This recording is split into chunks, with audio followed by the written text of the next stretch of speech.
बच्चों, आज हम अध्ययन करेंगे उग्रवाद के प्रमुख कारण और उदारवादी दल के विचारों से और कार्यप्रणाली से समानताएं और उनकी विभिन्नताएं।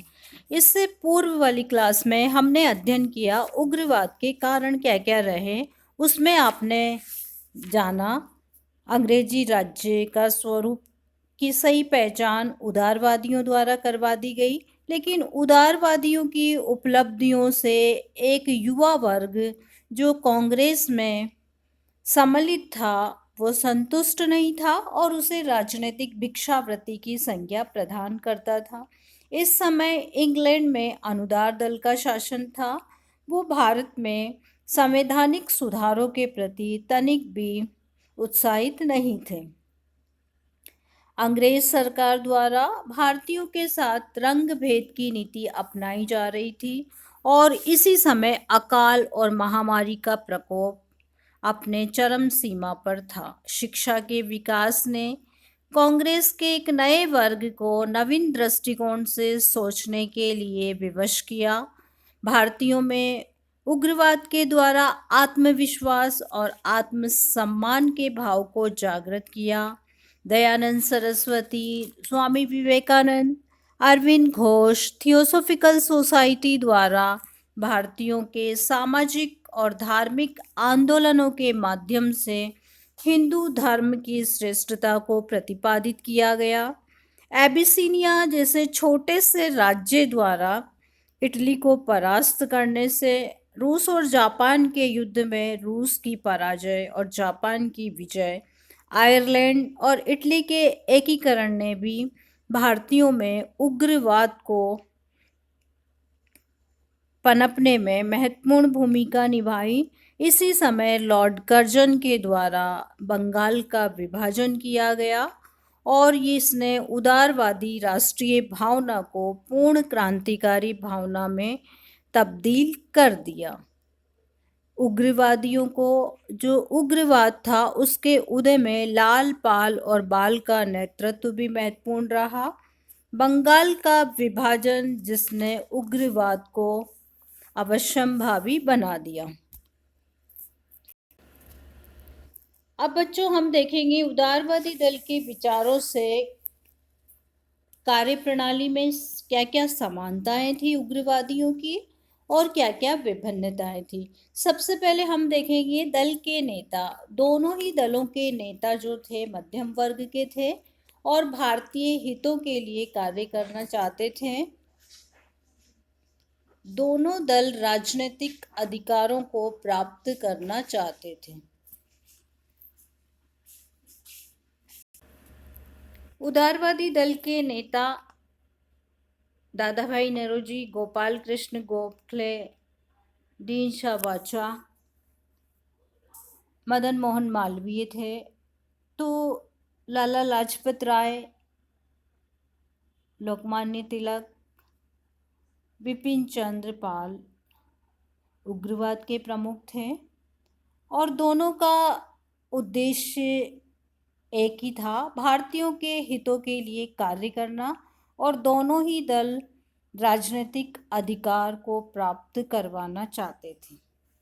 ब्रिटिश सरकार के प्रति दृष्टिकोण में दोनों का ही अलग अलग मत था। नरम दल के अनुयायियों का ये विश्वास था कि अंग्रेजी शासन एक देवी देन है और उन्हें अंग्रेजी प्रशासन से राजनीतिक प्रशिक्षण प्राप्त करना चाहिए। उन्हें अंग्रेजों के राजनीतिक विचारों और अंग्रेज परंपराओं पर विश्वास था, जबकि उग्रवाद इसके बिल्कुल विपरीत थे। वे विदेशी राज्य को भारत की हीन दशा के लिए उत्तरदायी मानते थे। लक्ष्य में विभिन्नता। अब हम देखेंगे नरम दल के नेता भारत में अंग्रेजी शासन के अधीन अधिकार चाहते थे, लेकिन उग्रवादी नेता राजनीतिक स्वतंत्रता को जन्मसिद्ध अधिकार मानते थे। तिलक का मत था कि स्वराज्य के बिना सामाजिक सुधार, औद्योगिक विकास और कोई उपयोगी शिक्षा नहीं। तो लक्ष्य में विभिन्नता में बच्चों हमने देखा कि विपिन चंद्र पाल ने कहा इंग्लैंड भारत सरकार की नीतियों के निर्धारण का अधिकार छोड़ दे। अरविंद घोष का मत था कि राजनीतिक स्वतंत्रता एक राष्ट्र का जीवन श्वास है। लाला लाजपत राय ने कहा देश के लिए स्वराज्य परम आवश्यक है और सुधार तथा उत्तम राज्य इसके विकल्प नहीं हो सकते हैं। संवैधानिक अधिकारों के प्रति विचार। नरम दल के अनुयायी संवैधानिक आंदोलन में विश्वास रखते थे। उनके अनुसार इस प्रकार का आंदोलन राजनीतिक वास्तविकता है और एक भावपूर्ण आदर्शवाद के पालन से हानि पहुंच सकती है, लेकिन उग्रवादी इस कार्य प्रणाली की खिल्ली उड़ाते हैं और इसे भिक्षावृत्ति की संज्ञा देते थे। वे अंग्रेजों द्वारा प्रशिक्षण प्राप्त करने को एक अनंत काल की राजनीतिक दासता मानते थे। इसके विपरीत वह स्वदेशी बहिष्कार और सत्याग्रह द्वारा स्वावलंबन और स्वशिक्षा पर बल देते थे। उन्होंने सरकार के साथ असहयोग का प्रतिपादन किया। देश को ऊंचा उठाने के लिए उग्रवादियों द्वारा भारतीयों के प्रयत्नों पर बल दिया गया। उग्रवादी स्वावलंबन में विश्वास रखते थे और वो देश को और दुर्गति से बचाने के लिए देशवासियों को अपने प्रयत्न करने पर बल देते थे। वे उनको मातृभूमि के लिए बड़े से बड़ा बलिदान करने की अपील करते थे। जनसाधारण की शक्ति में विश्वास। नरम दल के नेताओं ने जनसाधारण तक पहुंचने का प्रयास नहीं किया, क्योंकि उनका जो संपर्क था वो बुद्धिजीवियों से था, जबकि उग्रवादी साधारण की शक्ति में विश्वास रखते थे। उन्होंने शिक्षित अशिक्षित दोनों वर्गों से स्वराज्य के लिए कार्य करने का आह्वान किया। इसके लिए उन्होंने सरकारी संगठनों को बढ़ावा दिया। ग्रामीण स्वच्छता, प्रतिबंधक पुलिस कार्य, मेलों के आयोजन व उसमें सेवा कार्य, कांग्रेस स्वयं दल जैसी संस्थाएं बनाई। दीवानी मामलों और आपसी झगड़ों को निपटाने के लिए पंच निर्णय समितियां भी उनके द्वारा बनाई गई। नरम दल की काउंसिल में प्रवेश पर विश्वास, किंतु उग्रवादियों का विरोध। जो नरम दल के नेता थे वो केवल इतना चाहते थे कि भारतीयों को अधिक से अधिक स्थान व्यवस्थापिका सभाओं में मिले, भारत परिषद में दिया जाए, जबकि उग्रवादी इसके विरोधी थे। वो चाहते थे कि जब तक स्वराज्य नहीं दिया जाएगा तब तक कोई भी कार्य सफल नहीं हो सकता। उग्र दल के नेताओं द्वारा जनता को नए नारे देना। उग्रवाद के द्वारा नए नारे दिए गए और नए नारों में एक स्पष्ट घोषणा की गई कि हमारा अधिकार हमें दिया जाए। ये कोई भीख में मांगा हुआ कार्य नहीं है। स्वतंत्रता मेरा जन्मसिद्ध अधिकार है और मैं इसे हासिल कर कर ही रहूँगा।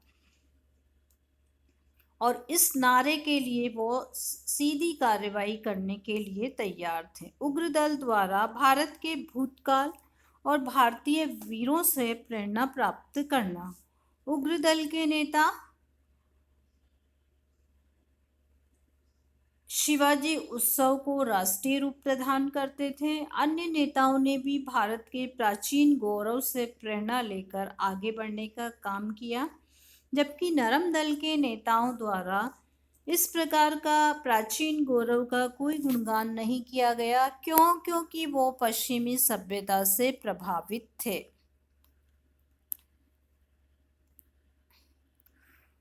उग्रवादियों की असहयोग की नीति। उग्रवादी की मान्यता थी कि दबाव के बिना अंग्रेज भारत छोड़ नहीं सकते, अतः उन्होंने असहयोग और बहिष्कार की नीति अपनाई। उन्होंने विदेशी माल के बहिष्कार की नीति अपनाई। उन्होंने विदेशी माल के बहिष्कार को एक प्रबल शस्त्र माना, क्योंकि इससे अंग्रेज पूंजीपतियों को हानि पहुंचती थी तथा भारतीय पूंजीपतियों को लाभ होता था। राष्ट्रीय शिक्षा पर बल। उग्रवादियों ने सरकार नियोजित शिक्षण संस्थाओं के स्थान पर राष्ट्रीय शिक्षा योजना बनाई। कई स्थानों पर राष्ट्रीय विद्यालय खोले, विद्यार्थियों को सरकारी स्कूल छोड़ने की सलाह दी। इस प्रकार हम देखते हैं कि नरम दल के उदारवादियों की सविनय प्रार्थना की नीति 19वीं शताब्दी के अंतिम दशक और 20वीं शताब्दी के प्रथम दशक की राजनीतिक परिस्थितियों में अनेक कांग्रेसी नेताओं को संतुष्ट नहीं कर सकी। उन्हें इस प्रकार की नीति राष्ट्र के लिए अपमानजनक लगी। इसीलिए उग्रवाद की विचारधारा के समर्थक अरविंद घोष ने तो इंडियन नेशनल कांग्रेस को राष्ट्रीय संस्था मानने से इनकार ही कर दिया था। लाला लाजपत राय, विपिन चंद्र पाल और तिलक ने कांग्रेस में रहते हुए इस प्रकार की नीतियों का विरोध किया और दोनों दलों में मतभेद बढ़ता गया। 1907 के सूरत अधिवेशन में कांग्रेस उदारवादियों और उग्रवाद दो दलों में विभक्त हो गए।